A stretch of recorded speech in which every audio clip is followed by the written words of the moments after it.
கிறிஸ்துவுக்கான கண்பானவர்களே, இந்த புதிய நாளில் ஆண்டவருடைய திருப்பெயரிலே உங்களை வாழ்த்தி ஆசீர்வதிக்கிறேன். கடவுள் தாமே புதிய நாளின் மேன்மைகளையும் நன்மைகளை கொடுத்து நம்மை தாங்குவாராக. ஒரு வசனத்தை உங்களுக்கு முன்பாக வைக்கிறேன். அது ஆதியாகமத்தின் புஸ்தகம் 26ஆம் அதிகாரம் 22வது வசனம். பின்பு அவ்விடம் விட்டு பெயர்ந்து போய் வேறொரு துறவை வெட்டினான். அதை குறித்து அவர்கள் வாக்குவாதம் பண்ணவில்லை. அப்பொழுது அவன், நாம் தேசத்தில் பழகும்படிக்கு இப்பொழுது கர்த்தர் நமக்கு இடம் உண்டாக்கினார் என்று சொல்லி அதற்கு ரெகபோத் என்று பெயரிட்டான். கர்த்தர் நமக்கு இடம் உண்டாக்கினார் என்று சொல்லி அதற்கு ரெகபோத் என்று பெயரிட்டான். அன்புக்குரியவர்களே, ரெகபோத் என்று சொல்லுகிறது போராட்டங்களின் ஒரு நிறைவிடமாகவும், போராட்டங்களிலிருந்து விடுபட்ட இடமாகவும், போராட்டங்கள் இல்லாதபடிக்கு ஒரு நிறைவாழ்வை காண்கிற இடமாகவும் காணப்படுகிறது. நன்றாக நமக்கு தெரியும், ஈசாக்கினுடைய வாழ்க்கையில் அவன் கடந்து வந்த பாதையின் விளைவுகள் என்னது என்று சொல்லி தெரியும். ஈசாக்கு அவன் தேசத்தில் விதைத்தான். கர்த்தர் அவனை ஆசீர்வதித்தபடியால் அந்த வருஷத்தில் 100 மடங்கு பலனை பார்த்தான். 100 மடங்கு பலனை பார்த்த அவனுடைய வாழ்க்கையில் அவன் ஐஸ்வர்யவானாகி வர வர விருத்தி அடைந்த பொழுது, அவனுடைய ஆட்டு மந்தைகளும் மாட்டு மந்தைகளும் பெருகின பொழுதும் கூட பெலிஸ்தியர்களுக்கு இவனை பார்த்து கொண்டு அமைதியாயிருக்க முடியவில்லை.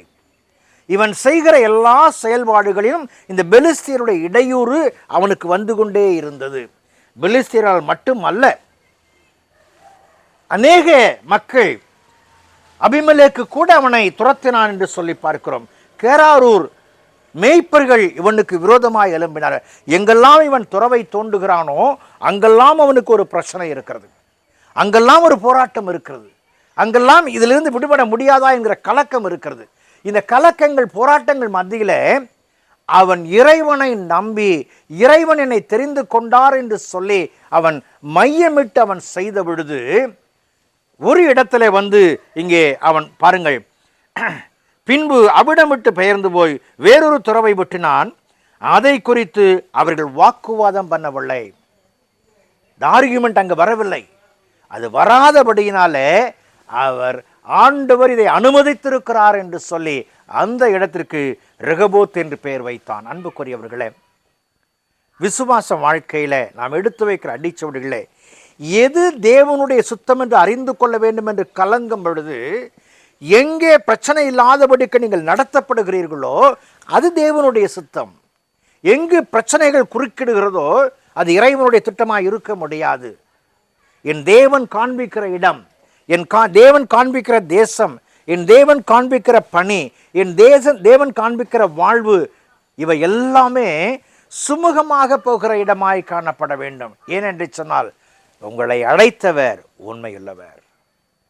நான் காண்பிக்கும் தேசத்துக்கு போய் என்று சொல்லி ஆபிரகாமுக்கு சொன்னவர், நான் உனக்கு சொன்னதை செய்யும் அளவு உன்னை கைவிடுவதில்லை என்று சொல்லி யாக்கோபுக்கு சொன்னவர், இங்கே ஈசாக்குக்கு இடமுண்டாக்கினவர், இன்றைக்கு நம் மத்தியிலும் கூட அவர் தேவனாய் வீற்றிருக்கிறார். என் தேவன் இடமுண்டாக்குகிற பொழுது எப்படிப்பட்ட மனநிலையோடு கூட நான் எடுத்து வைக்கப் போகிறேன்.